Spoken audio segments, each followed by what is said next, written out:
বিজেপির লোকেরা সিআরপিএফ এর ড্রেস পরে ঢুকে গেছে কাউন্টিং সেন্টারে, পরিকল্পিতভাবে মিডিয়াকে দিয়ে। এক রাউন্ডও গোনা হয়নি, তখন থেকেই 200 সিটে বিজেপি জিতছে বলে রটিয়ে দেওয়া। কারণ আপনারা সবাই জানেন আমি একটা সিদ্ধান্ত নিয়েছি।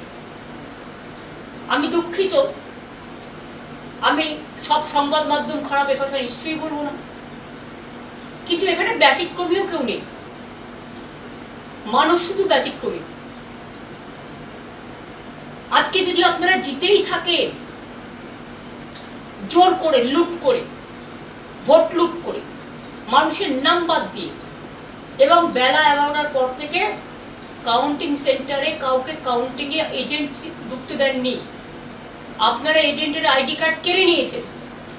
আমার কেন্দ্রে আমি যখন খবর পেয়ে গেছি, আপনারা আমাকে যে রাউন্ডগুলোতে আমি এগিয়েছিলাম 13,000 ভোটে, আপনারা, আমি দেখেছি যিনি এখন গদিতে বসেছেন তার নাম করতে আমার ভালো লাগে না, তাকে আমরা অনেকদিন ধরে চিনি।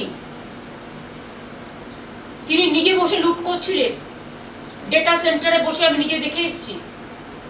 আমাকে ঘাড় ধাক্কা দিতে দিতে তাড়িয়ে দেওয়া হয়েছে, হলের বাইরে বের করে দেওয়া হয়েছে। সিআরপিএফ আর বিজেপির কর্মীরাও আমি শুনেছি পুলিশের ড্রেস পরে, সিআরপিএফ এর ড্রেস পরে ভেতরে বসেছিল। আর যারা ডেটা সেন্টারে বসেছিল তারা কিন্তু সবটাই বিজেপির আইটি সেন্টারের লোক ছিল বলে আমি শুনেছি। আমি সহ, আমার চিফ ইলেকশন এজেন্ট সহ, আরো 4টে দল সহ অন্যান্য পার্টির এজেন্টদেরও সবাইকে বের করে দেওয়া হয়েছিল।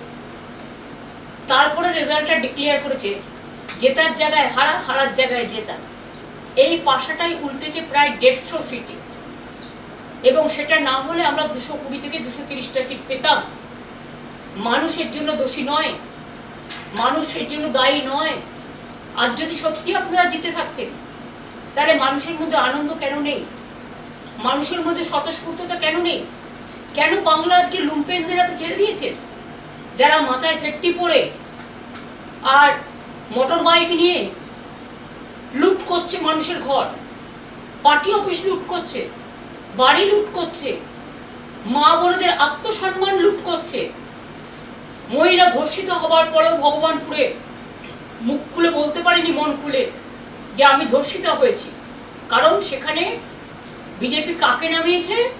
রাষ্ট্রীয় সন্ত্রাসের নামে যে ফৌজ, যারা মানুষকে, ফৌজ মানে প্রশাসন, রাজ্য প্রশাসন, যারা মানুষকে নিরাপত্তা দেবেন, আজকে রক্ষক হয়ে গেছে ভক্ষক। আমিও এতদিন প্রশাসন চালিয়ে এসেছি, আমি কোনোদিন প্রশাসনে যারা পুলিশের উর্দি পরে অনেক কাজ করে তাদের প্রতি আমার শ্রদ্ধা আছে। আমার সাথেও তো তারা কাজ করেছে, আমরা কখনো এসব জিনিস করতে বলিনি, কারণ এই রাজনীতি আমরা বিশ্বাস করি না।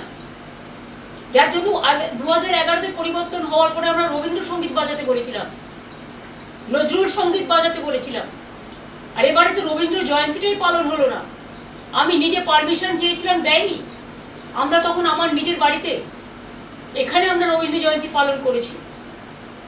আজকে এমন অবস্থা, একটা মিটিং করতে পারমিশন দেওয়া হচ্ছে না। প্রতিদিন আমাদের নির্বাচিত কাউন্সিলরদের অ্যারেস্ট করা হচ্ছে, মিউনিসিপ্যালিটি কাউন্সিলরদের অ্যারেস্ট করা হচ্ছে, মিউনিসিপ্যালিটির ঘরগুলো গুন্ডারা গিয়ে দখল করছে। 2,500-এর বেশি পার্টি অফিস আমাদের লুম্পেনরা দখল করে নিয়েছে পুলিশকে সামনে রেখে। এবং আমাদের নেতারা যখন পুলিশকে ফোন করে জানাচ্ছে আমার সব লুট করে নিচ্ছে বাড়ি থেকে, আমার ক্লাব ঘর থেকে, আমার পার্টি অফিস থেকে, তখন পুলিশ বলছে ইনস্ট্রাকশন আছে। মানে যিনি এখন লুট করে, ভোট লুট করে রাজ শাসনে বসেছেন, তার তো চেয়ারে বসারই কথা নয়। তিনি কি করে বুঝবেন মানুষের দুঃখ দরদ?